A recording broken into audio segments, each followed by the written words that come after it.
তো আজকে আমাদের ব্যালকনি পিলার প্লাস কাউন্সিলিং জাম, এই কাউন্সিলিং জামটা করার সময় রাখতে লাগে। কাউন্সিলিং জামটা লেভেলিংটা এটা ঠিক থাকে, আর এটা ওয়ালের থেকে ইভেনলি বাইরে থাকবে।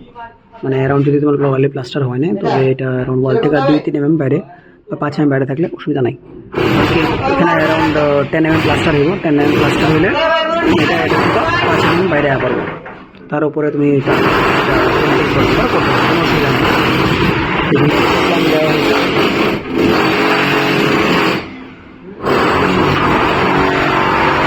আর এখানে একটা বাথরুম সুইচ দেওয়া হয়েছে।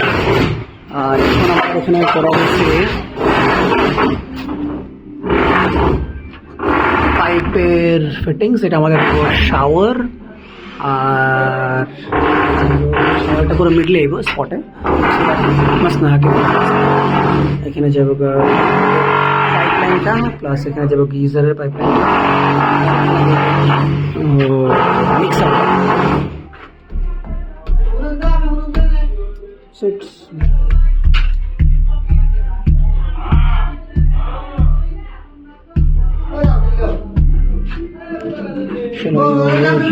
খিড়কি আর আমাদের